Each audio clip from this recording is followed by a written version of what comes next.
The following podcast may be explicit. One Joe Young presents Adventures from the Shed, a tabletop RPG podcast. You can find us online at adventuresfromtheshed.com. I want to see how it turns out. Of course, I think I have to stop the meeting to do that, so whatever. We'll have something, right? Something. Absolutely.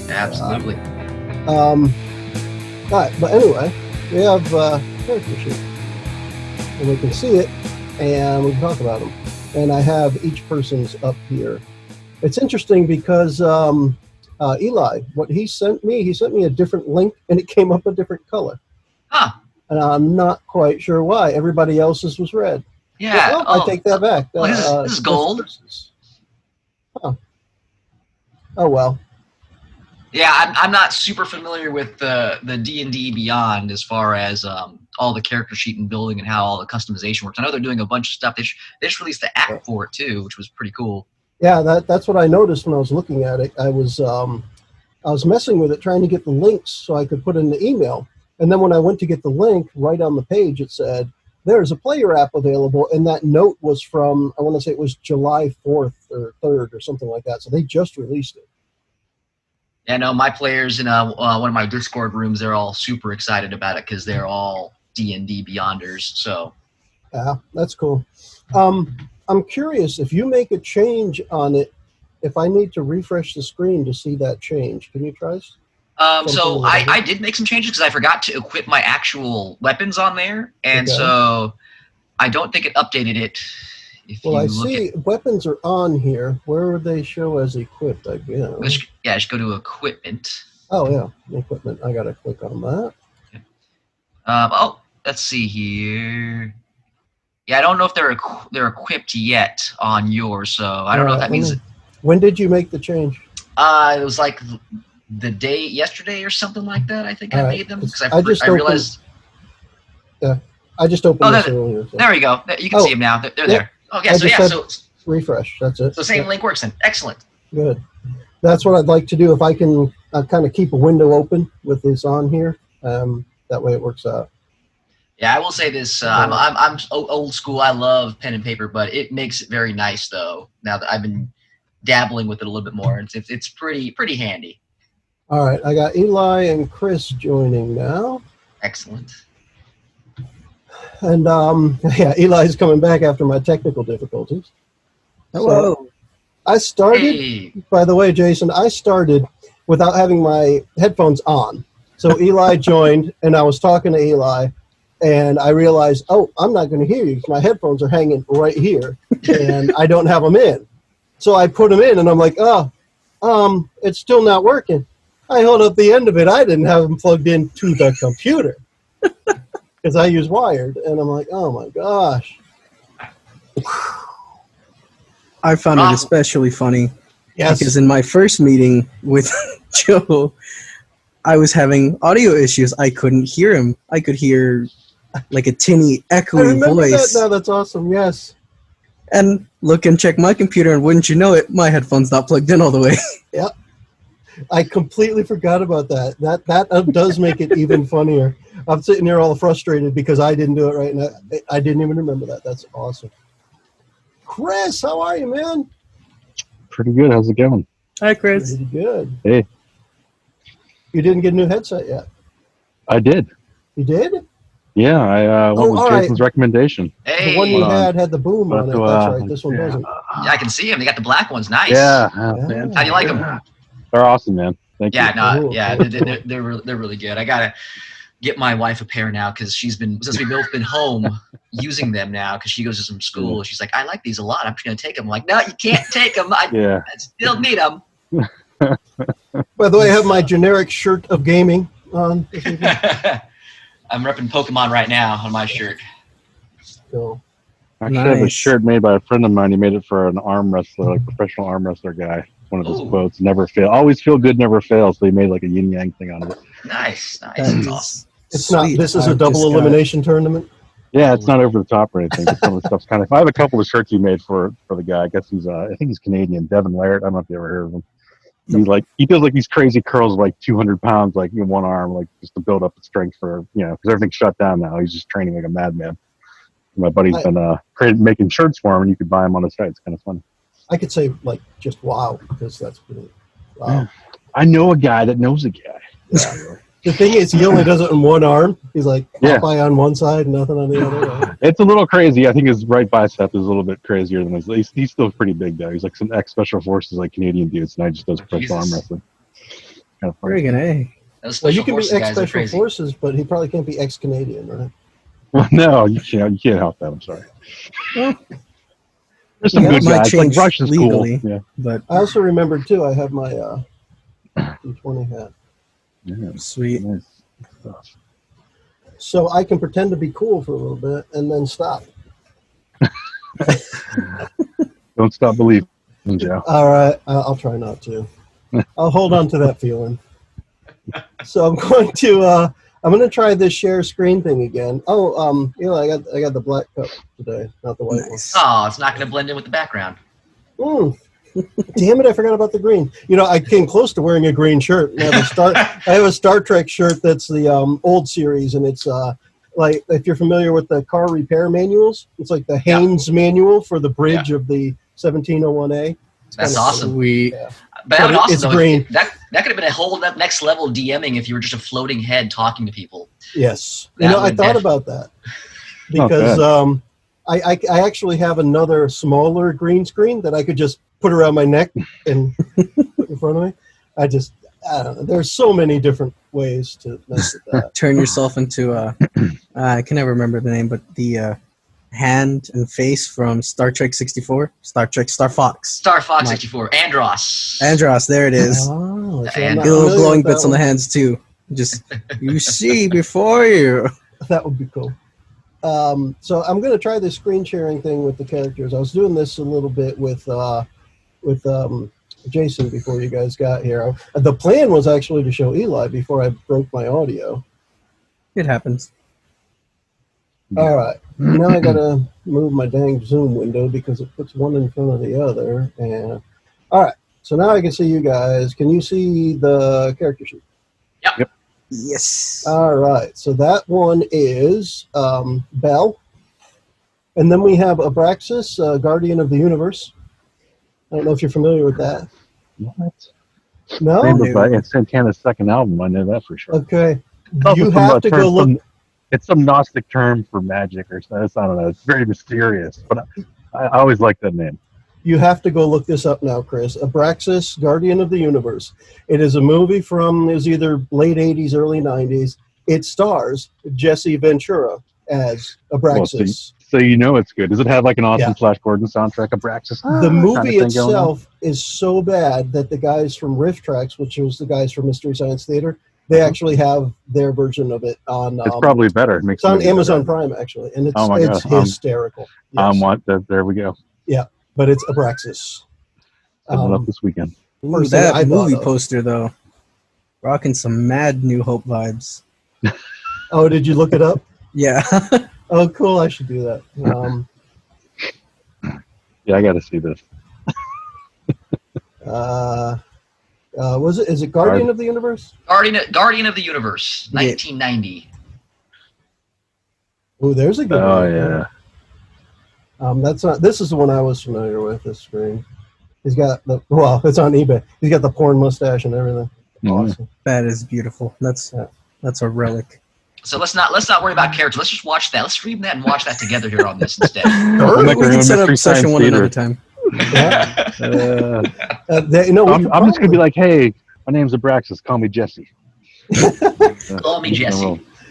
The other thing, and I'm going to get back to this for a second, just for a second. Though we'll get back to the other thing. The thing I noticed with Jason, we were talking earlier, that if you make a change on your character and I refresh this, I get the change. So the same link works. So Jason had changed what he had equipped, and when I refreshed, it showed that the stuff was equipped. So you can see the crossbow, the daggers. Nice. So that's a good thing. Yeah, it was weird because it changed. I think it changes the link every time, but I assume it goes to the same place. It's kind of weird. Yeah, I think I understand. they probably generate a random link each time you click it. It's almost like with Zoom. If you don't have a subscription, you get a random number every time that you do it. But since I had the subscription to go longer than 40 minutes, we have the static number. Like I have the static number. I'm just saying words now, apparently. Fancy. Those are good things to say, I guess. All right, so let's go back here for a second. All right, so we're here. Hey, we don't know when Randy's going to join, but that's okay because this is we expect. I think at least, and you guys tell me if I'm remembering this wrong. Probably a couple minutes ago. Okay, but yeah, you can tell me if I remember it wrong. But Randy was pretty much saying he could join at 8. So as part of, now I can see Randy. You're good. He can join kind of whenever he wants. Going on with that whole idea of this is the way an RPG tabletop group works.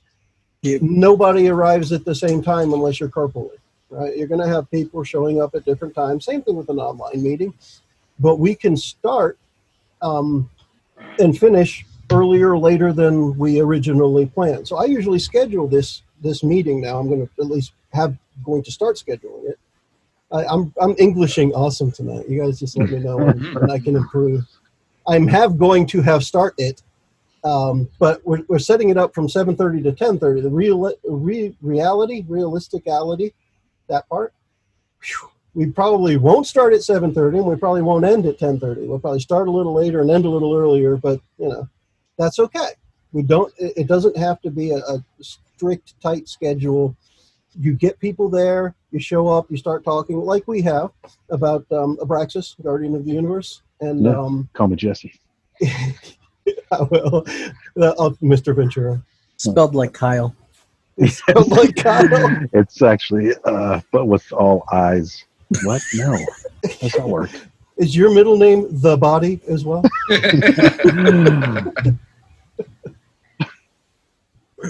All right, so I wanted to talk a little bit about the characters. I do kind of want to wait for that until Randy shows up because I'd like him to be able to hear it and we not have to repeat it. But I will say, I don't know about you guys, but I think I really like the whole D&D Beyond character generation kind of thing, character creation thing. Yeah, I'm digging it, man. I've started playing around with the beta dice roll thing. I rolled the first roll was like a 20, but I was like, I just wasted that awesome just wasted roll. The 20. He's doomed to roll ones now for the rest of the campaign. I know. That's how it's going to work out. I'm going to suck out the whole time. All right, so you got me on that. There's a dice roller? Yep, so if you click on, say, for example, if I were to click on my attack, it allows me to then select a roll, because they just now added this feature in about 2 or 3 weeks ago, and it'll automatically roll the dice for you and do all the modifier work for you and give you your total. Yeah, it's in beta. I think it's default on. It's default on, yes. It should be default on. I was messing around with it for like my stat checks and saving throws. It's pretty neat. Yep. The die itself is a little hard to read, but it gives you the it gives you the number and a readout. Yeah. So maybe I'm missing something. Let me try this whole thing again because what I got did to get you used do? to the technologies as we go. Aren't you an IT guy? I am. So, gosh. What does it mean? What are you trying to say, man? Yeah. And I'm not sure why, but it just wants to select you, Chris, when I switch it. Anyway, well, that's it's cool. still sharing, right? Yeah. All right, so I'm on Belle's sheet. Where would you click? Because so it's definitely not turned on for this character. Well, it might be because you're looking at everyone's character when you're logged in. Like maybe because he.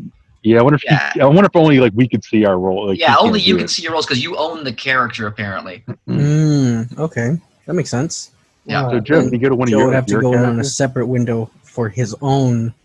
Yeah. Bit. Yeah, like if you went to your test character that you shared out, you could probably see it there. See what we got here. Yeah, all you gotta do is click on the damage button or the hit dice button, and it'll roll it for you and give you your total once you're logged in.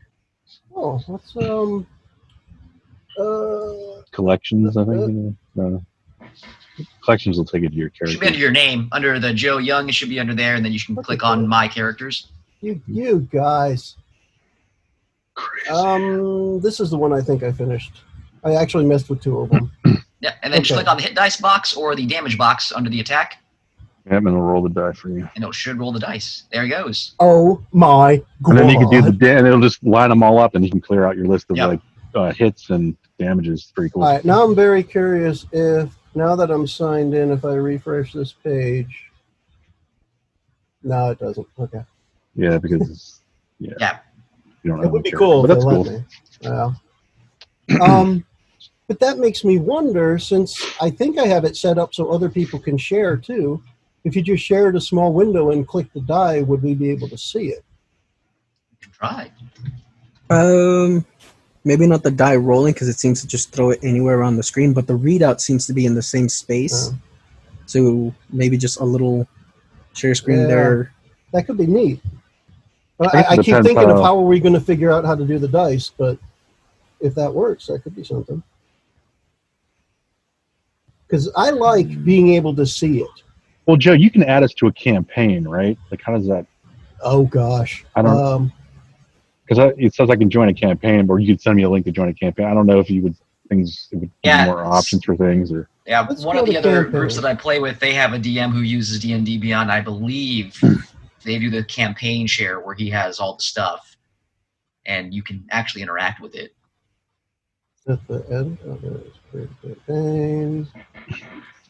Yeah, so I was telling my wife about some of the information about the like the land and all that. She's like, "Oh, I never heard of it." So she's even trying to get on with it. That's awesome. Send players this invite link to have them join your campaign. Copy link. Guess who I'm sending this to? I'm going to put it in the chat. By some guy named Jesse. For the thingy. There's a guy named Jesse. Chat and paste and send. I'm going to make sure Randy's character sings a song called I Wish I Had Jesse's Girl. All right, so let's see what happens here. All right, I am hitting join with this character. Which is the Guardian of the Universe. And I will, let me refresh this page. All right. Oh, cool. I have joined. Ooh, it even says edit. Huh. What happens if I click edit? La, la, la. Oh, it edits that stuff. I don't want to edit that. Let's just look at view from here and see. Oh, yeah. Oh, there it is. Nice. Yeah. So you can play for us. Awesome. I can. Joe now realizes he doesn't need players. He just needs D&D Beyond. Interesting. But what if I make a roll? If I make a roll, will you see it there? That's what I want. Let me try clear this. I rolled a 1 this time. Get this out of the way. You rolled a 1. I'm going to refresh the screen. I got nothing. If it had something like a roll history, that would be good. Yeah, that's what I was kind of hoping. Like you would see all the rolls you made. Dear Wizards of the Coast. Just have to use the honor system. Yeah. So maybe we'll figure that out for next time. I doubt we'll do much die rolling this time. We're just stalling for Randall. Actually, I have no idea if his name is Randall. Yeah, straight up Randy. I'm gonna stop that share for now so I can see him show up when he does. Yay! So doing a couple test rolls, it will show like a little history. So under the roll, it gives the die you use. The values, but I think I don't get to see that history. I guess is what I was. You'd have to. That would be. It's a personal. Yeah. Okay. Personal history. Still in beta, so who knows? They might be working on doing that exact kind of thing. Yeah, I had given up on this a while ago because the D&D Beyond stuff was really cool for 4th edition. I liked it. It could make you a character sheet with all of the cards, power cards. Different people called them different things, but anyway, it was your actions, the things you could do. And it was really good at putting that together. And when you printed it out, you could actually cut them and put them in little card sleeves, and you could play the game with your information in front of you. I really liked. And then when they went to 5th edition, I know there was a lot of people saying, myself included, saying, all right, I'm ready for this for 5th edition. And I believe it was 3.5 or 4 years almost before they actually had something that they started presenting publicly. And I like I said, I had given up on it. And then I saw D&D Beyond as an app, and that app is the reference app where you can look at the OGL stuff and the player's handbook and what have you. But it was only when I went online that I went to D&D Beyond and said, oh, that does have a character thing. Why don't they have that in the app? And then, like you and I said earlier, Jason, well, they do now. They just released that app. But yeah, it's pretty cool. All right, cool. I like that. I'm very cool with it. I like the idea that everybody's character sheet is formatted the same. I can just quickly look at the passive information, the perception, the wisdom, etc. No more needing to ask your players, well, what's this stat again, and then suddenly make them too paranoid to play proper. I mean, you still could if you really want to. Yeah, you don't need to. I still personally like the random roll a d20. Tell me what you got. Oh, it's perfect. What am I rolling for? Don't worry about it. Just Don't worry about it. Just roll. Just do it. I'll let you know if it does or doesn't happen. That's okay. Just write a little note that just says "smile and wave." Yeah. I don't think I've done that. I like that one. Just smile. Let Remember when I had you roll that random 20 3 hours ago? Well, when you walk in this room, you stub your toe in the chest. I've done that a few times where it's early in the session or even midway through. Just, hey, can you roll a whatever for me? And just like only until the end of the session do I tell them, all right, so you failed your, this is older edition, so you failed your fortitude save earlier. So turns out you now have pneumonia. Congrats. Don't need a ventilator, buddy. And they're kind of used up right now. Hey, speaking of which, congratulations again, Mr. Arizona, for having the highest infection rate in the country. I mean, it's not easy. I mean, it was hard. We worked at it. We've been working hard at it here in South Carolina, but you guys got us beat by a little bit. Man, I think you wouldn't have that with the dry heat, Kind of weird. Texas is going to have to do a lot better. Everyone thought, hey, when it's 112 degrees outside, it's going to kill it, and it didn't. So. Well, too many friendly people. What did you say about Texas, Eli? I said Texas is going to have to do a lot better if we want to take that #1 spot. Oh, gosh, yeah. They're not too far behind. Florida had one of their worst days, too, just recently. Yeah. It's the fact that we are behind. Well, you can. What is it? You can travel farther in Texas than it is to go from like New York to Miami or something like that. You can drive across Texas in the amount of time that it takes to get from one end of Europe to the other. Nice. Yeah, Texas is big. I've had to drive through Texas a couple times. It's not a fun drive. No. Houston to El Paso. That's the best part of any road trip. No, it hurts my soul just to say it. Oh, so that was sarcasm. Yeah. Okay. I was gonna say you got to tell me why it's so great, but apparently it's not. I mean, the tacos are cool. The tacos are good. Tried to say cool and good. I'm English very good too today. Yeah. So we got. I wanted to talk a little bit more about the character thing on the D&D Beyond, because I don't know. I guess you could say I'm at least partially infatuated with the thing right now, because I think they did a really good job putting the structure together. Going through creating the character, I thought it was pretty cool, where you can just pick the different source books and resources and what have you that are there, turn them on and off, and then you can base your selections off of what you've told it that you want to draw from. And I think that was really cool, because for us at least, I want to stick with just the player handbook stuff to begin with. So like Chris had mentioned to me separately, I think it was separately on an email about a race for the character. And I said, yeah, okay. And it turned out he wanted to do a Dragonborn Paladin. And what was it you said? This could get interesting or something like that? Yeah, because it's weird because if you think about the old school way of Paladin, you had to be human, you had to be lawful good. That's the way it was. And now it's like, well, you don't have to be necessarily lawful good, and you definitely don't have to be human anymore. So it makes things a lot more interesting. Yeah. Mm-hmm. Yeah. So that's cool. But like I said, the ability to go through there and you can pick your basic equipment and all that. One of the things I really liked, because I don't care about encumbrance as far as numbers go. Encumbrance is a logical thing for us. You'll notice if you're just going through the adventure and you're just picking up things here or there, that's fine. But say we're in the dungeon and you approach the kitchen area or the mess hall, and they have this enchanted iron griddle that cooks the food for them, and it's like 400 pounds. No, you can't just pick that up and walk out with it. that's going to be some effort, right? It's going to be 2 or 3 of you having to join together and grab that thing and bring it out. If you want the magic hotcakes, I mean, which I think we all do. Yeah. Why wouldn't you want those? But, That's a band name, Magic Hotcake.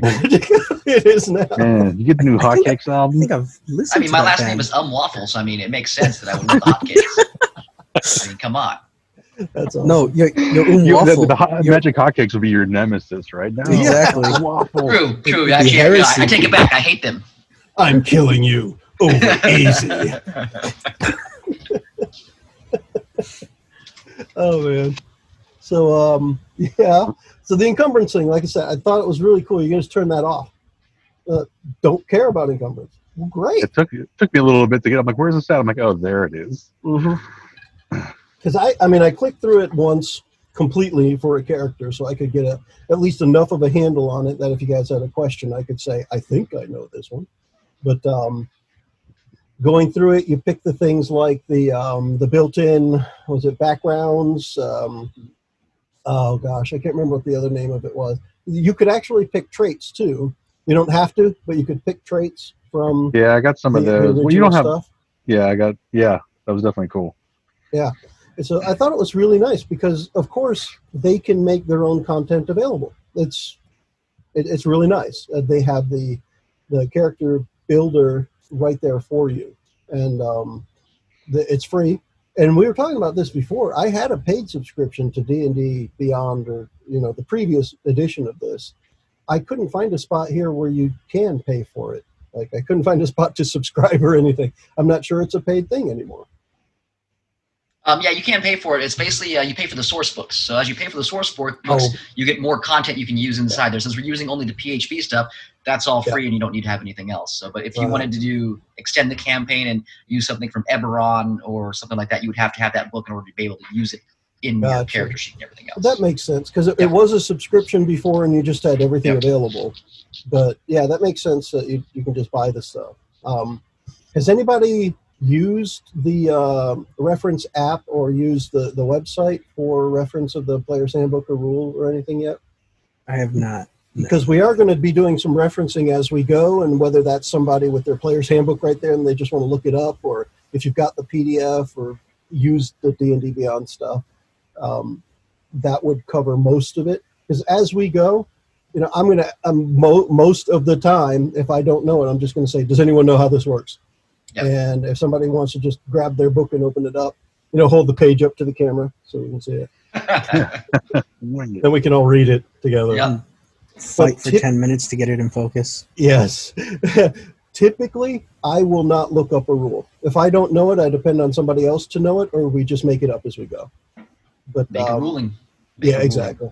But almost all the time, we'll still go back and look at it. Oh, hey, there's Randy. Can it be? I'm going to click the admit button. I admit nothing but Randy. Sir, is there anything else you'd like to admit to the court? Randy, I'd like to admit Randy.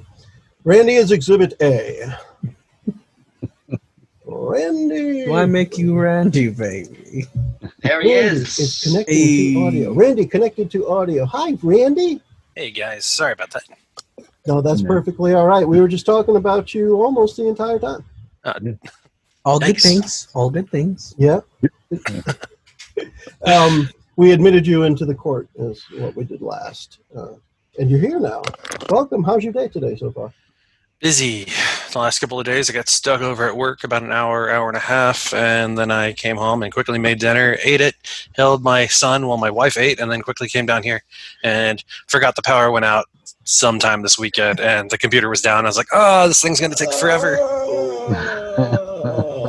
No pounding salads today, though, no? No. Steak, potato, and oh, my. That's so much better. Oh, yeah. I almost took a picture of it. Be like, guys, I'm doing this right now. See you soon. See, now, steak eats salad. That's why steak is better. Oh, yeah. It's like paper covers rock kind of thing. Right, steak yeah. Eats Exactly. Right. Makes sense.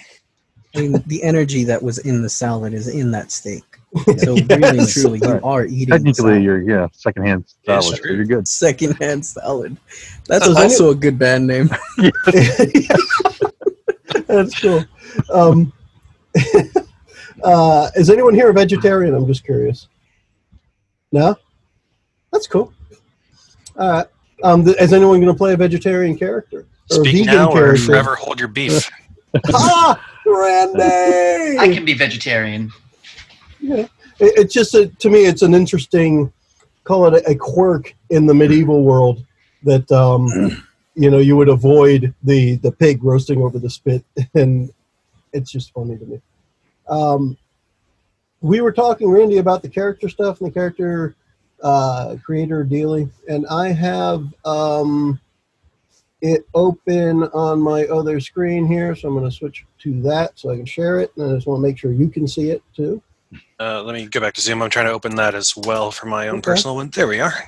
So Miles, that's yours, right? Yes. So I have that one open and I have the other ones. Now, one thing we just did was we found that if I created a campaign and then sent the link to everybody, that you could join the campaign with your character, which then allows me to actually see the character sheet and click for rolling and other stuff that, we'll do that. I don't know if you can see it in the chat. If I put it in the chat earlier, I can put it in there again if you don't see it. Yeah, the Zoom chat. Yeah. Ah. Do you Just see so it? you're not looking on Facebook. Yeah, there it is. You can go ahead and look on Facebook. Yeah, you won't find it. All right. So what I'd like to do now, we've got everybody. We're just going to take a few minutes and we'll talk a little about the characters. This whole full disclosure thing I've been doing where what we did in between the last session and this session. So the last session we started talking about what we wanted to do for characters. We talked a little bit about the world. And we came up with decent general ideas to get characters started, came up with some specifics as well, using some of the world information for background. And when we did that, we ended, I think, essentially saying, all right, now let's finish these characters up, figure out how we're going to record them, and then the next session we'll actually start talking about them. And that's what today's meeting is about, the Zoom meeting, the recording, the AFTS 2.0. We are just now looking at the characters, although we've kind of been looking at them already. But what we used was the D&D Beyond. We kind of looked at that. I think it's a good idea for us for sharing the characters. It seems to look, it looks good. It seems to work well. And so what I did was I sent that link out, asked the players to go ahead and put their characters in there, and then send me the link for them. And that's pretty much where we end up today. So we had that communication back and forth. We scheduled our day to play, and those were the things we were doing. And now what I also did just earlier today was send out, here's what I think we'll be doing tonight. We'll get together, we'll talk about the characters, we'll talk about the world, and we'll figure out why these characters are together. Just to give everybody a little heads up, it's just a little bit of a structure to start working with. Randy, you were last. Do you want to go first? I usually go first the last couple things, so I'll at least go second if I could. All right. So, hey, Randy sent a message to my group conversation. That was a pop-up on my iPad, which I don't think shows on that screen. I'm just going to mumble. Randy, I'm not English good this evening. It's amusing to me that I get to laugh at myself. All right, Abraxas, Guardian of the Universe. Oh, geez, call me Jesse. All right, Jesse. We'll fill you in on that reference at some point. Or we're not. All right, so you can watch it in the recording. We've got the sheet here, and Chris, if you want to just start talking about it. For me, the thing was, introduce your character as you have created it, and maybe if you want, talk about how that may vary from what you had originally thought when we were talking about it, and how that may affect the background or how you might play it. Yeah, so originally, I think Joe, when you and I were originally talking about this, I think Randy was there too. I was tossing around either a thief or a paladin. Yeah. And then I threw in the pile was maybe I'll use that warlock I played for like 5 seconds in another campaign with that really dark background. I was like, I don't know. I kind of wanted to go for the paladin thing. And then I don't know why I wanted to do a Dragonborn. I don't really know much about the Dragonborn. It just seemed interesting to me. It kind of goes back to I had a paladin character like years ago. It's like one of the longest campaigns I ever ran, and he had like a golden dragon mount. And I was like, and the name was actually Abraxas. So I'm like, I'm just gonna carry this over, a little bit of like homage to that mount character, the mount. But this guy is kind of, even though he's a paladin, he's kind of a tank. He's like the heavy hitter. I gave him like all his weapons are two-handed, the halberd and the heavy crossbow. I don't want this guy being like no finesse with this guy, right? He's just gonna like kind of Hulk out, knock down doors. It's just, it kind of worked out that his intelligence is pretty low. He's kind of like action before thinking. But I don't want to necessarily play him like complete moron, Yeah, even the Scarecrow was kind of smart, right? Back in Wizard of Oz. So he's definitely got some wisdom and stuff. He's not complete. And I gave him the because when I picked the folk hero background, I had to pick an artisan tool. So I picked cartographer tools. So I want to get this guy. He's really into maps, but he's not really good at reading them. Okay. But he's definitely is drawn to like mapping and things. And I guess that could kind of run into like, we're on the edge of the continent, and there's this guard tower there, and I'm like, maybe he's like, man, I want to map out what's behind that. Like that's what he's drawn to, and he's traveled all this way to kind of like see what's beyond the edge of the world, the known world. So that's kind of what I'm going for on that piece. But this guy's just basically the tank, even though I guess he's our only healer technically. But he's kind of like, there'll be other ways to heal. He is the brute squad, right? To say.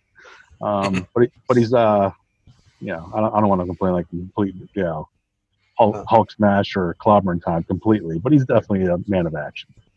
So one of the things I'll mention, he's a man. He's like, even though he's Dragonborn, he's a man of the people. The whole folk hero background thing. Definitely a commoner, So one of the things I'll mention with when it comes to that, I've told you guys, you pick whatever class and character you want to play because that's going to be the best one for you. One of the things that I like to do, a lot of GMs, DMs have different approaches to it. Some will fill in a gap with an NPC. Some will fill in a gap with, part of an encounter, who knows what. What I like to do is I like to fill in gaps with equipment. So the way I'll look at it is if nobody has healing, then there will be healing potions at every vendor you go to. They just may cost something that, something important to your character. You may have to give something up to make it a good balance. But I'm not going to make it so you just can't heal and have problems all the time, or have a pocket cleric walking around with you that I have to play. I won't do that. I'll fill in the gaps usually with items so that you can continue to play your character and not have to worry about some kind of little sidebar or something like that. And Eli, when you said yes, I do include magic items too. So you may have, like the Dragonborn may have a shield that does like a cure wounds once a day or something like that, right? We'll find ways to make sure that none of the important pieces are missing from the party. It'll just be a resource similar to if, like I said, if there was a cleric there healing you, the cleric can only heal a certain amount of times, right? And based on their level and all this stuff. And it'll be a similar thing with the equipment or items, that it will be limited in some way. So it's not just heal all the time. I did want to ask you, Chris, I don't see on the character sheet the background part. Is it on the character sheet? I know it's in the character creation. Yeah, so for me, I have to go under description, which you don't see there. So I have actions, equipment, features and traits, and then description before notes and extras. Let me just refresh just to make sure. Check notes. I don't have notes. Oh, okay. That's weird. Yeah, so mine's right after features and traits. There's a section called description, which has background, characteristics, personality traits, all that stuff. I'm guessing if I view it from the campaign, it'll be the same thing. No, all right. Hey, I'm going to be viewing it from the campaign because now I see it. Yeah. Oh, yeah. So you were viewing from my link, I'm assuming, right? That's probably what. Okay, gotcha. So there's some things that aren't there. So what was it under? Description? Description, and then there's the background. There it is. Yeah. That has everything. Yeah, all the pieces, all the character traits, and all that jazz. Groovy. All right. So this have you figured out where this character is from? Is it going to be from one of the couple of places we named, or from a different place? Yeah, I'm gonna have to. I didn't have up like any specific city, but considering he's kind of got like the not the folk hero thing. I didn't want to say like, oh, he's kind of like. My idea was he was able to maybe help a town get rid of some corrupt leader in the town, and they're like, hey, he's kind of one of them. Even though he was a dragonborn, he's kind of like they see him as like one of their own. But he doesn't. That's far on the other side of the land. Because he's come over here to map. He's heard about this supposed mysterious guard tower in the Lost Mountains. Okay. So we'll come up with a city that he's from. Is that it?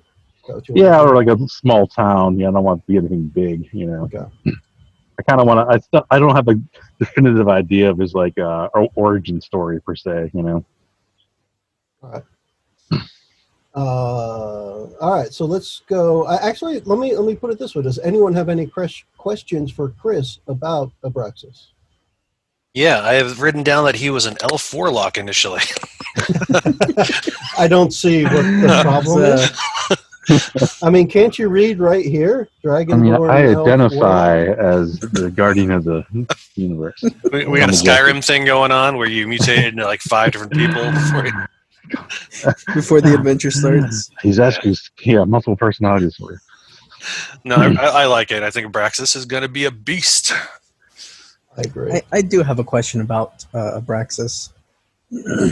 How does he feel about his shtick, his gimmick, as far as like equipment and party role? What do you mean? Because he's kind of like as the tank guy, he's like a heavy hitter. You mean? and he's not necessarily the fighter, or what? What do you mean? Well, I'm just saying because you've listed off a two-handed weapon, a heavy crossbow, and some light healing. Well, I mean, he's a paladin, so he doesn't get too much for the healing, but he has some of it. But I wouldn't say he's the healer, right? He's a dragonborn, and he's the guy that thinking he's for other people. I prefer action. He's that attitude. And it's just the way it worked out because I don't need intelligence stats for a paladin apparently. So I just kind of went down that road with it. I wasn't planning on being like the necessarily the guy up front. It just kind of worked out that way, Fair enough. Yeah. All Do right. you think you say he's a dragonborn of action? Is he going to be quick to heal or quick to hurt? Like if you're in a fight and your halfling takes a big hit and is down on the ground unconscious, are you going to finish off the monster, or are you going to lay on hands to the halfling? I guess I'd have to make the decision there. Is he close to death, or do I have to take care of the bad guys? It's a halfling. It's going to always be close to death. Yeah. Did I accidentally step on him? I can't see him that far down. That could be Yeah, I don't know. I mean, I do have I protect those who cannot protect themselves, so he might go for healing first. It depends, like especially if Eli's character's like got the can of whoop ass already going. I'm not gonna I'll just take care of healing, But he's not a thinker, right? He might just action. Oh, I just gotta get this bad guy taken care of first. And you guys might be yelling at me, hey, heal this dude. How high is his wisdom? Because it might not necessarily be an intelligence thing, more of a... No, yeah, his wisdom's 13. It's the end. I got some plus so in there. I think it's action. fair to say that his instincts would lead him in that scenario. Right. Kind of like to rationalize you as the player playing quote unquote intelligently. It's like, oh, is he taking care of this? Who's nearby, et cetera, et cetera. Right. Yeah. He's not a moron. Right. He's not going to be investigating any cases right now. He's the scarecrow, not the cowardly lion. Right. Nice. Definitely not. He gets a gun. The scarecrow rushed right into the fire, for goodness sakes. Yeah. Yeah. Cool. So, Randy, did you want to go second? I can go. Yeah, that's fine. All right. So, Randy is playing Miles. Miley Cyrus. Yes, Miley Cyrus. Let me twerk that butt up. Nice. I don't pay to see that. Does he have? Is his main weapon a wrecking ball? Is that what? Might change it to Miles Wrecking Ball. Nice. The locals call it a meteor hammer. We'll just Not the sure group if will I'm call him pronouncing Wrecking Ball. Everybody else has to There call you him go. Rounder. There you Okay. go. So not a lot initially changed. It made me pick weapons from the start, which wouldn't kind of make sense to start out with something, even though my storyline in the bio was that he left with only his clothes to his name. But I'm just going to assume that on his way out of town, he met some people he let in the inn for free or whatever that gave him a sword and maybe some armor on his way out. Okay. So I'm looking here. You have no equipment listed. It was in the... Okay, well, I guess I have nothing still. Okay. Nice. I clicked the bubbles, but on my phone, so maybe it just didn't take. But yeah, the phone app might not be. It's still in beta for some stuff. So it's the system telling you to play the character your way. Damn right. Okay. Just pull stuff out of his pocket. I have this now. I'll change that. I'll probably start with loot and maybe leather armor and a sword then. I see on here, and I'm not sure how well you guys see this or how good it's coming through because I have the whole screen up. But it's coming through pretty good. Yeah. Male variant human. I'm curious what a variant human is because I mean, elf variants and what have you, but human, I didn't remember there being a variant. Yeah, they had bubbles for regular human and variant human. I clicked the regular human. I don't know why it's variant human up there as well. I was curious about that as well. It's like, well, maybe your regular human has all the equipment. Oh, yeah, maybe. the variant's just like, the variant has nothing. The variant is destitute. There you go. Some other human beat him up and was like, no, you're a variant. Variant basically means that you basically, instead of, it's the amount of proficiency skills, and you can choose from strength, dex, con, all that kind of fun stuff there, and you gain 1 feat of your choice as well. So it was just a different way of rolling out stats is what the variant is. Mm-hmm. Yeah. See, when I messed with the character generator, all I picked was the half elf, so I didn't see that part. Yeah. And I'm sure there are different things under different ones, but that's a good option then. I like that because then you're not just the human default is +2 to something. Or it's +1 across one the to board. 2 of your choices, I thought it was. Yeah. So I like that. Cool. So Randy, I'm looking at it. You got a bard. Yes. You put the highest number in dexterity instead of charisma. What do you see as the reason for that? I thought they were close. I think they were a 12 and a 13. It's hard to remember. Are the numbers up there? I guess, 16 on dex. Yeah, 16 on dex and 15 on charisma. Yeah. So I think I want to keep him on ranged for the most part. So, I mean, they're 2 high numbers regardless. So I think, charisma being high for the bardic inspiration and stuff is still pretty good.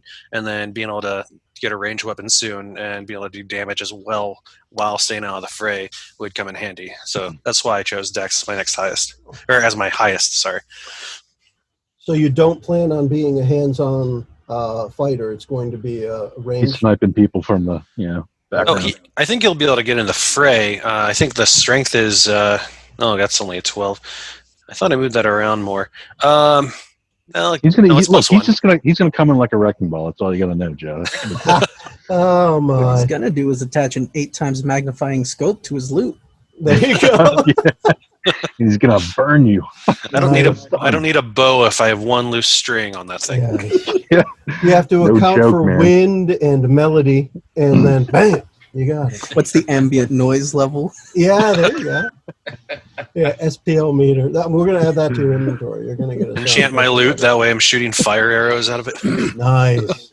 You just Do it like in the cartoons where you use the loot string as a legit bowstring. Yeah, so you're gonna come up with magical, distortion pedals for him or something like that. Oh yeah. I will. Oh gosh, what the hell's the word? It's not divert. Digress. I will digress. I still don't English this evening. I will digress for a moment and ask: has anyone else played Minecraft Dungeons? A little bit. It's fun. Just so you know, it's a Diablo clone, but it's Minecraft fun. You do nothing Minecraft. The only thing that's Minecraft in the game is the graphics. I'm a little disappointed in that, but anyway. Yeah, the enemies and the graphics. Yeah, it's a Diablo game, and the reason I even say this is they have a bow or crossbow called the Scatter crossbow, and the description is something like it's fitted to shoot multiple arrows at once and makes a decent musical instrument. Well, whenever you shoot this thing, it sounds like a disharmonic harp. You shoot it, it's like right? So that's just what I thought of when you said you can shoot with the loot. But that's kind of cool. So the other question I had for you was, you went with I think I zoomed this in a little here. Yeah, you went with proficiency in deception and performance. Are you trying to convince people you're a good performer? Well, he was an innkeeper, so I see what you did there. Yes. The answer is always yes. So I was just thinking to myself, all right, you're trying to play or you're trying to do something to persuade. Persuade's the wrong word. I'm just min-maxing my character. If I fail my performance check, I can use deception to make them still like it. And then if not persuasion, I mean, you're really up there. Yeah. But my own curiosity, though, deception. How do you see deception playing a part for your character, for Miles? Well, with his background and running the whole end thing that I keep on bringing up like a broken record, he met a lot of shady people, so he needed to be able to see if they're being deceptive and be able to deceive them as well if he needed to. He also needed to be able to deceive anyone who was trying to rob from him, and just any scenario where deception would come in handy for an innkeeper. Okay. Guards trying to find some powdered dragon scale. Yeah. Hey. Those stains weren't there before you rented the room.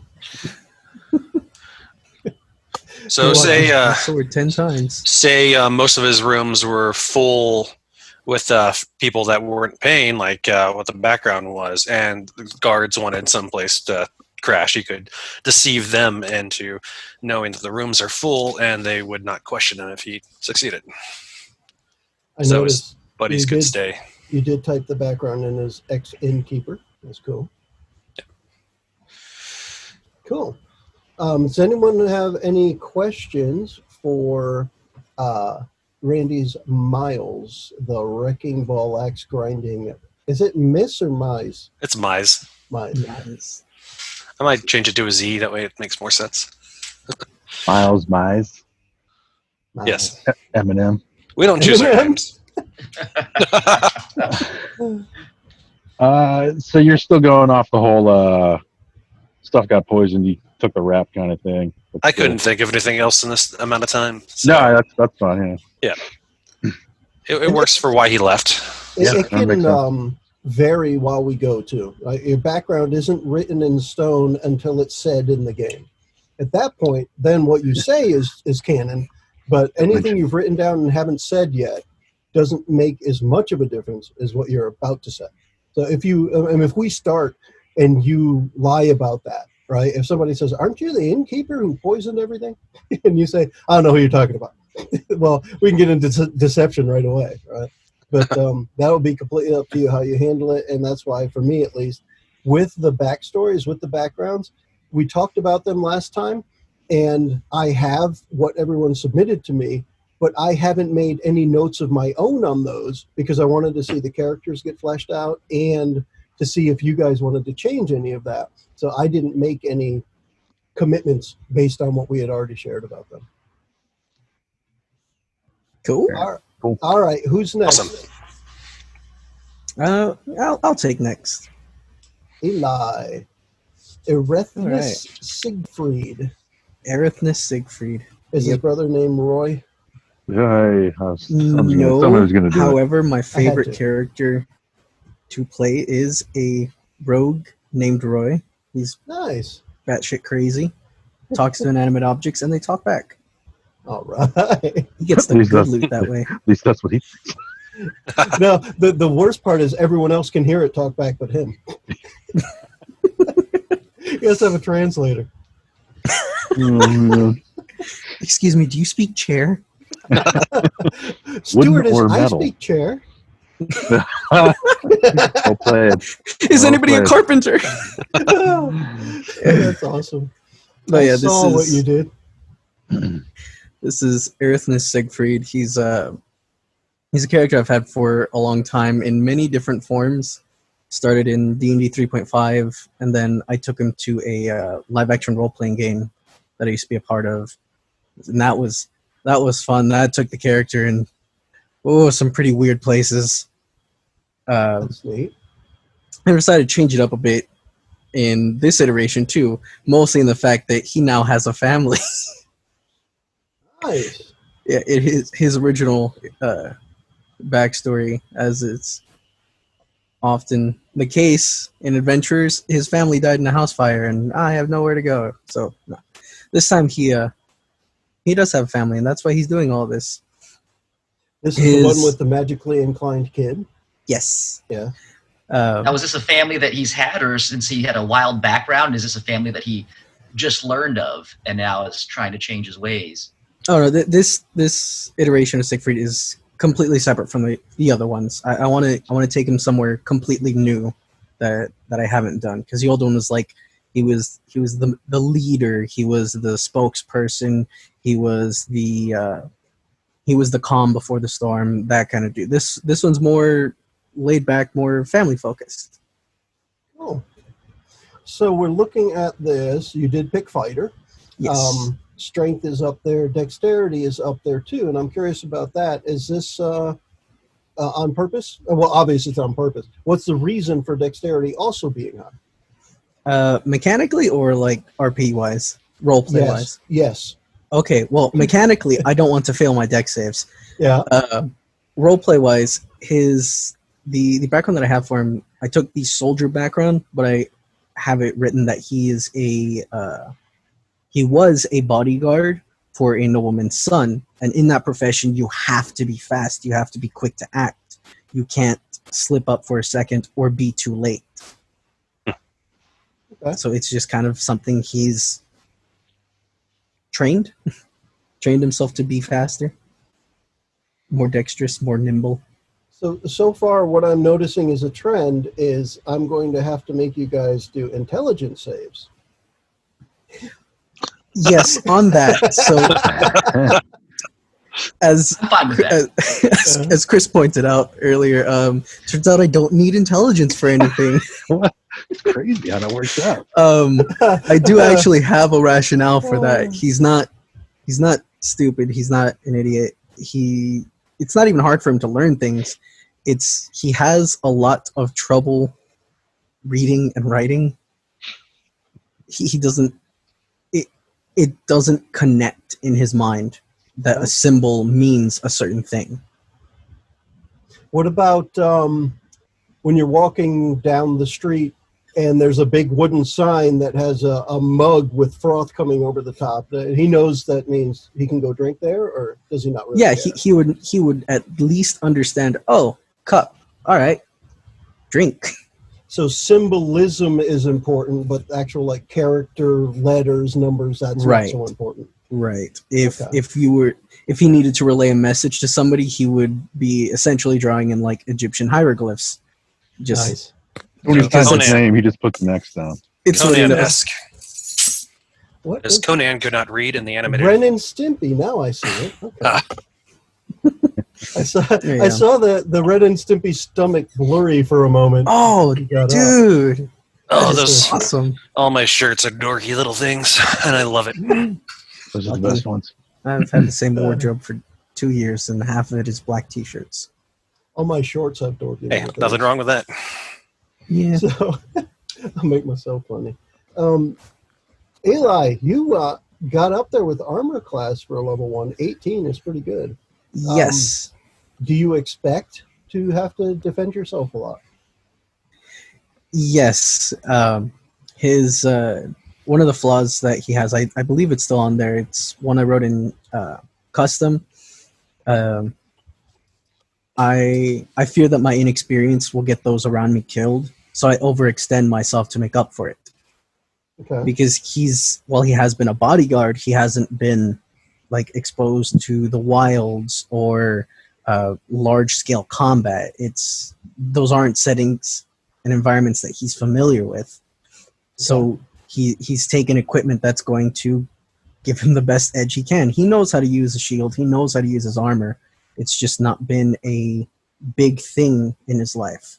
Because for the most part, nobody goes after the second or third son of a noble's family. Yeah, our bonds not. are very similar. He has, I fight for those who cannot fight themselves, and I protect those that cannot protect themselves. Yep. I need protection. Yeah, I took that bond specifically with his child in mind, because who can't fight for themselves if not babies? Yeah. Although they certainly can get a lot of attention. Their yeah. screams are just, oh my gosh. Randy, Yeah. how's the baby going?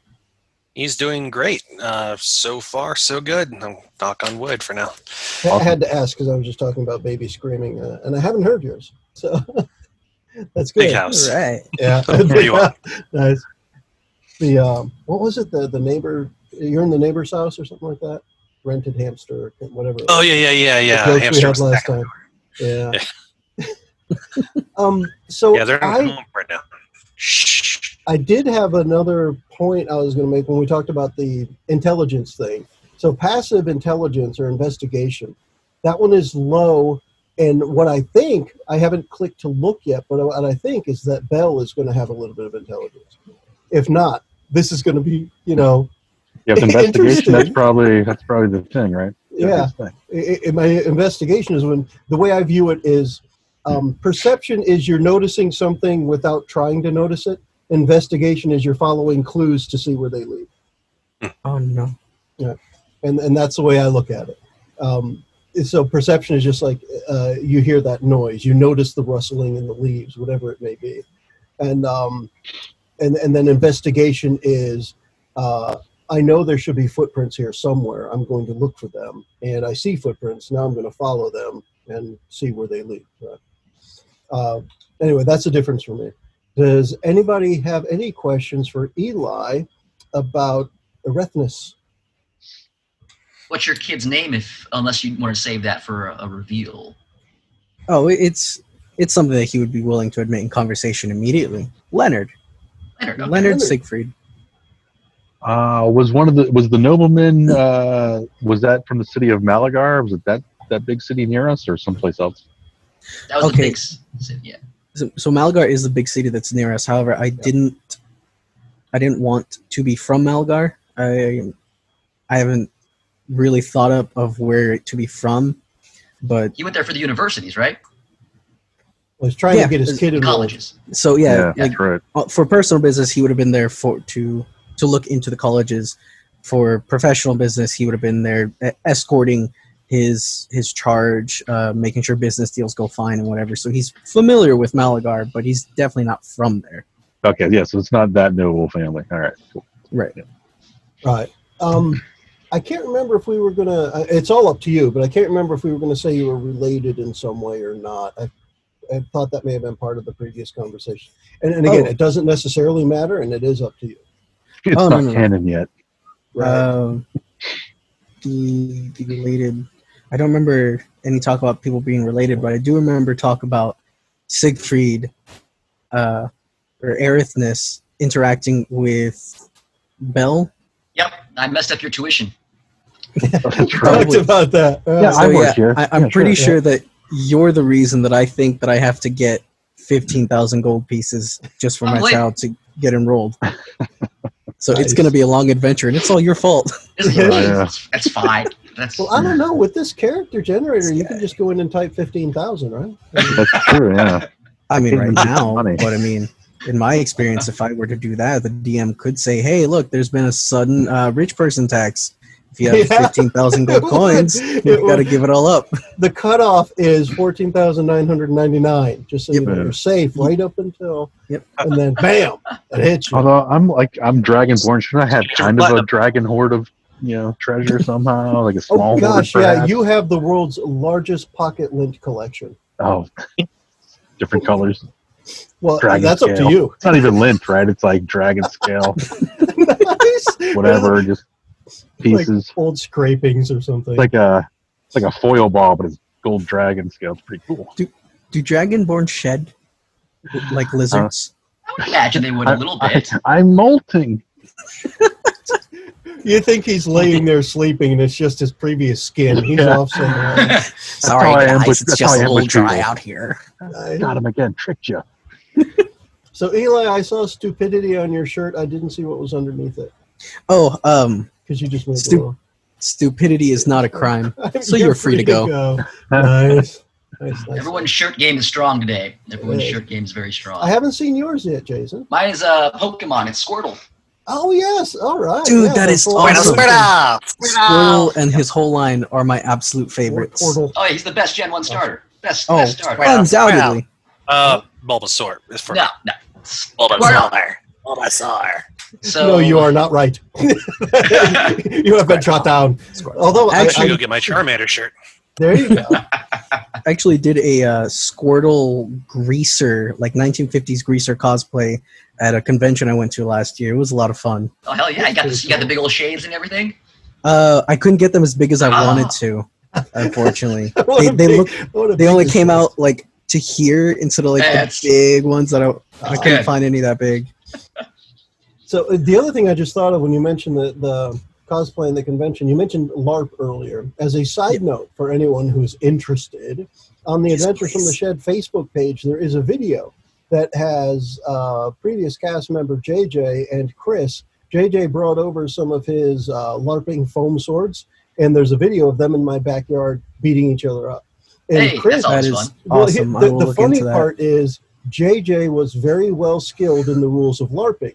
Chris is skilled in kicking your ass. And you can't just kick someone's ass when you have a foam sword. You have to it's follow kind the of like, rules. does he You'd be want me to use surprised. my martial arts skills or no? It could have been bad. Oh, It's like, okay, Chris, what martial whatever. arts do you know, man? I'm a martial artist myself, brother. I think it's kind of weird. So I take Krav Maga, but it's not Krav Maga as you would know it because the guy's he's this ex-French Fort Meat, 7 foot tall guy, Australian, that he's done everything. He's got black belts in like jiu-jitsu, Aikido, all this old school traditional martial arts. So we do a little bit of everything. So we do boxing, wrestling, all kinds of grappling, jiu-jitsu. It's a mix of everything. But he just labels it Krav Maga because it was just a marketing gimmick. Easy. Yes, I know a little bit of everything, but it's Right one of on, those man. things. Right on. And weapon stuff, sticks, knives, guns, all that craziness. Very cool. Yeah, no, I did self-defense and self-defense training for a long time as well, so that's awesome stuff. We had a bass player one time who was a really good fencer. So there's a video of my last band, 4 Second Sights, when they're bored, and you can see me trying to fight this fencer with those foam Nerf swords. That is No awesome. joke. All I know is my LARP stuff, but I can, or at least I used to be able to peg a soda can with a javelin at 30 yards. Hey, Now it's only 10. But No, that's some serious skill, man. that is very serious skill right there. That's legit. it was my I just joke. remember being in the shed. Oh, I think a baby's coming into the room. I can't remember. Oh, hey, baby. And the kid. You little guy. But I remember when Chris and JJ were out there fighting, I just remember JJ saying something like, I tapped your leg, you can't use it now. And I'm like, oh my gosh, that's got to be pissing Chris off. Yeah, because you don't have to actually hit it. You just it was just like. Yeah, it's like a little poke. And you're like, Yeah. Yeah, it's like. It's like, what? I gotta kneel on one leg now? What the hell? But Let me go get my sticks, like my bamboo stuff out of the car. We'll see how that happens. oh, bamboo's fun. A I limb was trying system to like remember, that. was that like the break during amazing. the 24-hour day? Yeah, it actually kept us awake because we were up for like 24 hours. So Jay's like, let's go out and get blood pumping. Yeah, that's pretty cool. So we've got one more character to hear from in this episode. Guess who That's that right. is? That's right. You saved the most mediocre for last. No, I'm just The world's okayest halfling. the world's okayest halfling is what Belle is. So, There we go. so this is Belle G. Umwaffle, a male Lightfoot halfling rogue, who has delusions of grandeur to a degree and is very naive. Belle grew up in a large metropolis called Virilis. It is a sprawling city that is ruled by several wealthy families, but these wealthy families typically always shift because they steal from each other. They sabotage businesses, wealth changes, and the current family that is running this is called the Disneya family. They are a entertainment conglomerate that really affected Belle to a large level and put out the type of media that glorified the Order of the Eternal Ring, which is Belle's obsession right now. Growing up, Belle would accumulate all of the like Penny Dreadful type of comics and things, and Belle's ultimate icon was Agent Zero. Belle actually has 23 issues in near mint condition that he carries with him all the time, and references those things with some of the ideas that Bell has. Bell, while he is relatively, he's relatively intelligent, he's not above average or below average. He's just, again, so caught up in these things that, he believes them, and he believes that they're real to such a high level. His grandfather, Maple Waffle, gave him a journal. Forgive me a little chuckle. Go on. Maple Waffle gave him a journal when he was younger that was supposedly Agent Zero's personal diary that covered things that no one else has known.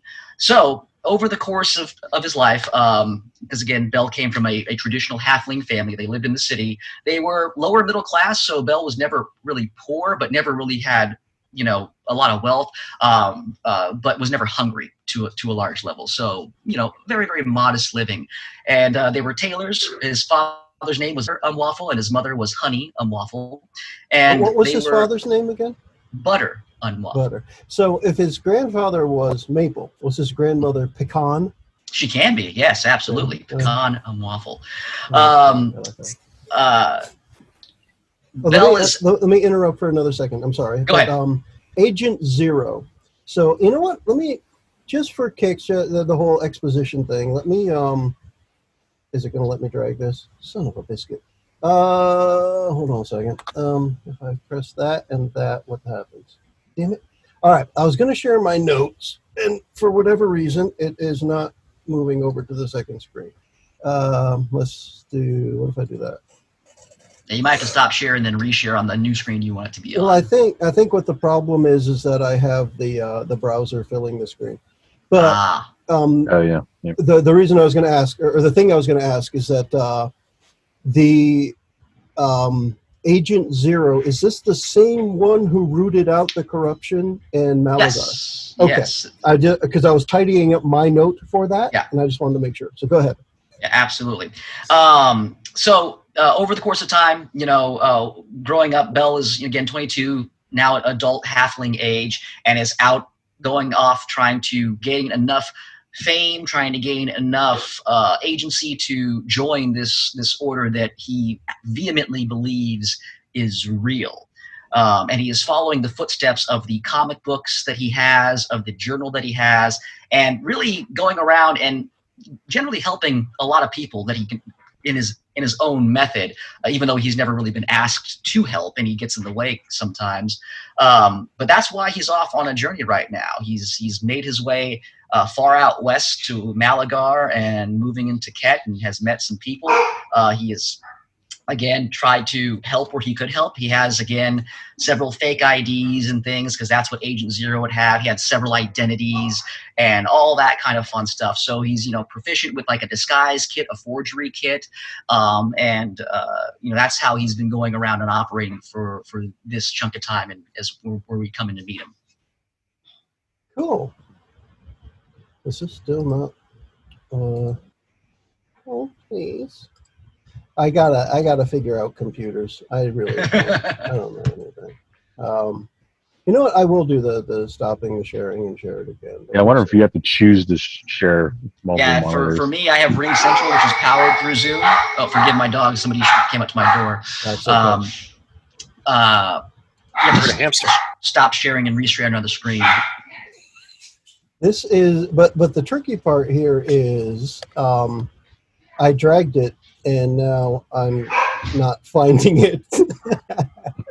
So lost she is. Yeah, the ages. Like it is. I honestly am not sure where the hell it ended up. But what I'm sharing, what I was sharing was the entire desktop too. So if anybody is familiar with the Mac ecosystem, I know Chris is a bit, but I'm actually using. So I've got an actual 43-inch TV here. This is my main monitor. This is where you guys are. This is where most of the stuff is. Down right here is, actually, I suppose I could do this. It's a iPad that is using Sidecar on the Mac. So it's a second screen. Yep. And what I was doing is that's what I'm sharing, so I can actually use the pinch and zoom and all that while I'm looking at you guys up here. Well, the tricky part about that is I dragged the notes to what I thought was the second screen, but now I can't find the damn thing. So I'll have to figure that one out. I'm going to close. Oh, hey, there we go. I had to close it and open it back up. Let me go back to sharing. And this is, again, just the whole idea of the I think Randy's sending us a secret message. The exposition of what's going on. So this is just the notes that I had from our last meeting. And can you guys see that now? Yes. Yeah. Randy is a tool. What? Did I put that on there? You're going to have to add it now. But this, so, and again, just to let people know how some things work, well, for me at least, the notes I keep are kind of minimal. I look for the key parts of what somebody says. And you'll see right at the beginning here where I put, this is essentially what I read to you guys. That's all I had for a description. Then we came up with the name Ket. Mm-hmm. And then we talked about, why are you here, whatever. And then the city near the cat, we came up with the population, the people. And this is where I was asking you, Jason, about the agent, because I had put here his idol. That agent had passed through Malagar and helped root out corruption. And when you were saying Agent Zero, I'm like, I need to make sure this is the guy. That's the guy. That is the guy. Cool. All right. So let's look back at, let me see if I can get the character sheet back open again, because I know I had at least one question for you. Yeah. Actually, one of my first questions was, so you're the one with the high intelligence at zero. At zero. At zero. But my save is +2, so, Bell is very naive, but when things happen, if he needs to, he can save himself to a degree. That's how I kind of figured it out as far as why it would be there and, why he would be the way he is to a large level. It's not that he's smart. It's just he's read these comics so much and Yes. seen so many of the stories written down. This is just like issue number 72. Yep. He's seen the live action plays in Virilis. He's seen all these things. He has all the collectible items. That's just how he is. Cool. That I like that.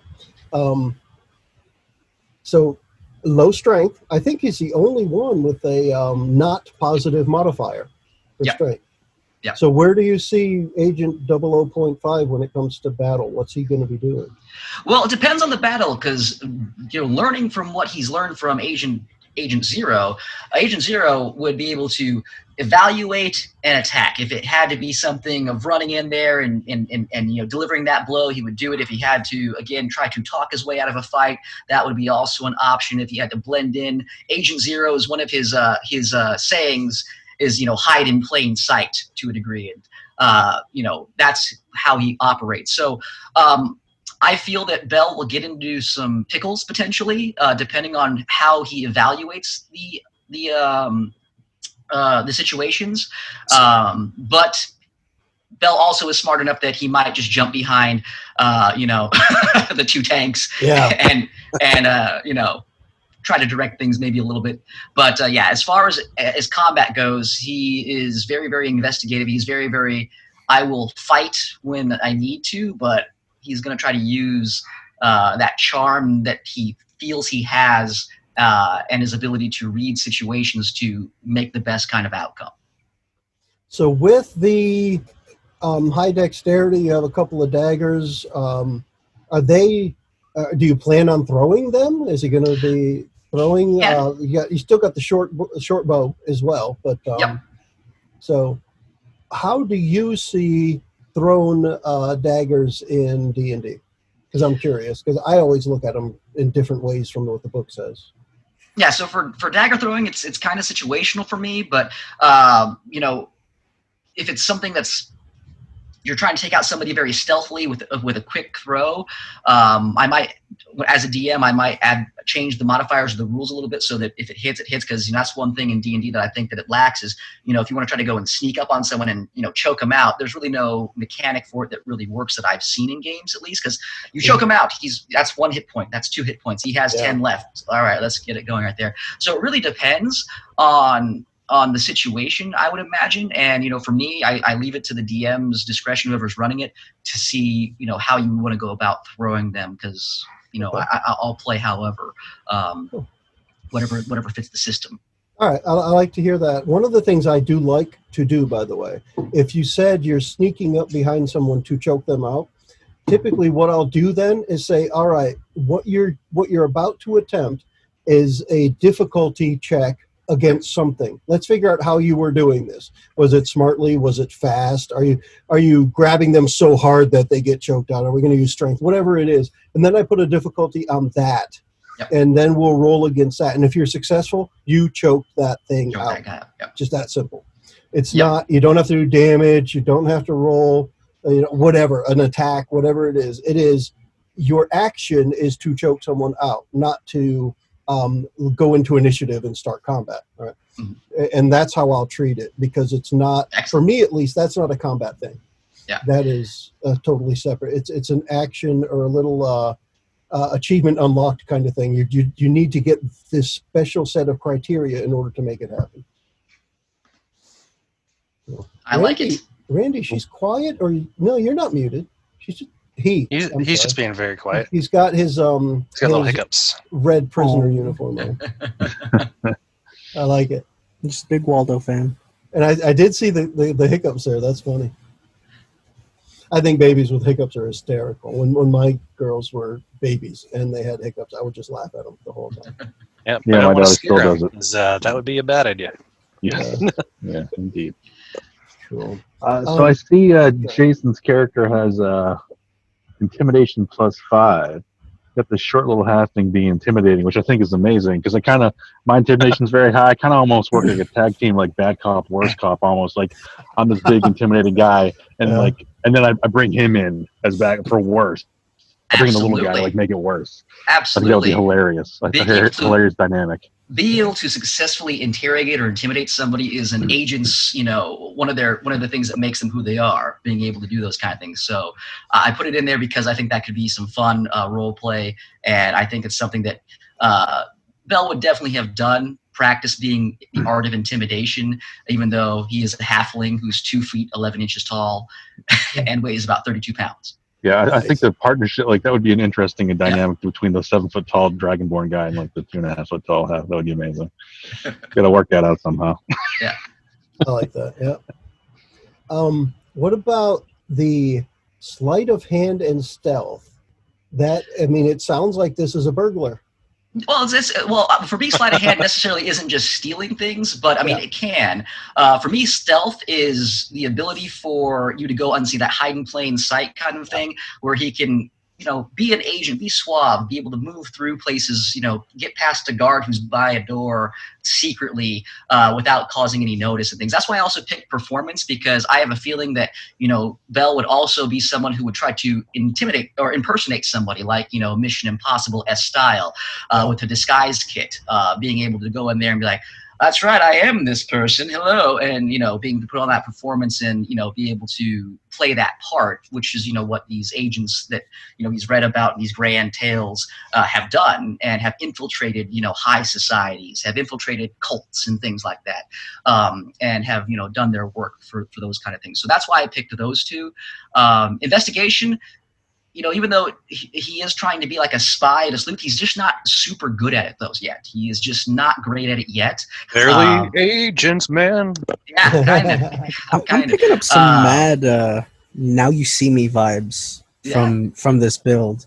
Yeah, I would really like to see that in the campaign, that the very bait and switch style, and then all of a sudden pulling out the intimidation, the persuasion. Hey, you see these two big guys? You don't cooperate with me? I'm sicking them on you. Yeah, because the intimidation doesn't have to just come from that character. It can come from you guys standing dauntingly over me. As you probably will look even bigger when you're standing next to me. Yeah. And one of the things you mentioned was stealth that I like is, for me, stealth isn't just hiding and being quiet. Stealth is not being noticed. Right? It's, to me, that's way more important. If you can stand in the middle of a crowd and no one notices you, that was a successful stealth roll. Yeah, being the gray man. Yeah, exactly. Yeah. Also, with the sleight of hand thing, obviously people think, you're trying to be a burglar, but it's also good. We mentioned it with self-defense. We have people watch certain videos about magicians because it's about presenting a weapon or a tool without them noticing it. So I was thinking definitely this very handy. from more of an evil perspective, which I don't see Bell being. With sleight of hand and intimidation so high, does that mean you took like a toothpick out of somebody's pocket and then shoved it under their fingernail to interrogate them? We could. Right. Like, yeah. That was an issue number 12, I think. Yes, I guess Agent Zero would probably do that. Yep. Got the bamboo reeds underneath the fingernails. Yeah. Yeah. Ooh. Wow. I'd honestly rather just be cut in half with a great axe. Yeah, just please. And stab me, man. Come on. And Make then it short and sweet, man. Just get it over with. his charisma is high as well, which makes me think that the way you were describing him, where it's almost like he blunders his way into things, he's charming, so people tend to believe his blunders. He is. So he makes mistakes, but he's so personable to a large Confidence level. is high. That he can confidence his way out of things to a high degree if he needs to. That's how he survives, quite honestly, because he's gotten into some pickles in Malagar, doing the things that he did, getting Siegfried's tuition bill very high and stuff like that. But he confidenced it, and Siegfried now believes he has to pay 15,000 gold. Yeah. I wonder if Miles knows Siegfried because he needed a place to crash or whatever. So, but we can get into that some other time. The tuition is actually 12 copper. Just it's 12 it's a copper community on college. a weekly quote unquote basis. So like for the year, it just comes out to like a handful of gold. Anybody can attend. If you do well, that's your own deal. Yeah. Well, the more you talk about this agent stuff, the more I'm seeing. Y'all ever watch that show Chuck? Oh yeah. I haven't, but I heard good things about it. I've watched like the first couple seasons of it. Yeah. Yeah, I have not. It's very much that. Is doofy, doesn't know what he's doing, is kind of thrown into this whole secret agent business, but you know what? It works, and everybody loves him. I like that. All right, so I'm looking at this as we have a good amount of content for this introducing the characters episode. I like it. We've talked about each individual character, some of the highlights, and I wouldn't say necessarily lowlights, but some of the things they're good and not so good at, might be the way to put it. And talked a little about how they may act in certain situations, which is good because then we start to build on how the characters may act, not necessarily the players. Because, for example, I don't expect Miles to walk through the world carrying a baby boy. But that's not to say he won't. That's what his loot is. His loot is his baby boy. There you My go. kids are all grown up. I don't need to carry around an infant. There you go. I already got a halfling following me around. Yes. I don't remember adopting another son. Cool. I'll disguise myself as your son, and then we'll just continue going forward. So you do get to carry him around. Lovely. Not bad. Beautiful. So that's cool. Does anybody else have any other questions or thoughts for this episode before we wrap it up? Eli. I do have one thing that I would like to put onto record that I forgot in my character explanation. So, D&D Beyond, when you go into your feat selection, it only offers up the grappler feat for whatever reason. Apparently, that, as far as I've been able to tell, I looked at it and a lot of other people had the same issue. So I don't have the grappler feat. I took Magic Initiate. In Session 0, we were talking about, let's see, maybe I can give up parts of being a fighter for some minor magic, but I decided instead to go Variant Human to take that feat. I took the Druid spell lists. I have Mending and Produce Flame as cantrips, and Cure Wounds as a first level spell. Oh, I like the idea of mending when we were talking about your kid might be breaking stuff with his magic outbursts. Yep. So mending could help. Yeah. Yeah. All right. Oh, and then, for me, too, real quick, speaking of equipment here, I was going to see if it was okay with you, Joe, if I switched from a short bow to a hand crossbow. They do the same damage, and I figured something more than an agent would carry rather than having a bow slung over his shoulders. And I think that would be fun. I think based on his size, it would probably look like a toy. Yeah. And I mean, hand crossbows aren't A very little- large anyway. Yeah. But one that fits him, either he's using a regular one and it looks like a light crossbow, or he's using a miniaturized one and it shoots toothpicks, right? There you go. Absolutely. Yeah. Right into the fingernails. Yes. The fingernails. On a crit, it's in the fingernail. Oh man. We got it now. I'm cringing. I'm still twitching, but yeah, cool. I like that. Yeah, so go ahead and do that. What I would ask is, Eli, you mentioned that if you could just put that in the note, type a note in on the character sheet. Yeah, it's there in my actual character notes. Yeah, I remember seeing it. Because I was like, how do you get it in there? Description, in notes, the actual notes tab. Oh, feat, magic initiative. Yeah, okay. So to that point, I'll take a second and show this again. But yeah, so I just did not scroll down far enough. It's right there at the bottom. Yeah. That where you typed feat, magic initiate druid, and you put your cantrips right there. So that's great. And anything else you can think of that the character generator does not account for, then throw that in a note somewhere. Put it so, because obviously I can see them now. So this is going to be huge for me. You've got your notes, and as long as you're okay with other people seeing them, meaning other players, put it in there, because then I can look at them as you wrote them, not necessarily as I interpret them. And that can be very important. I do have my own notes, but it's good that I didn't have to remember which cantrips you took because you typed them right in.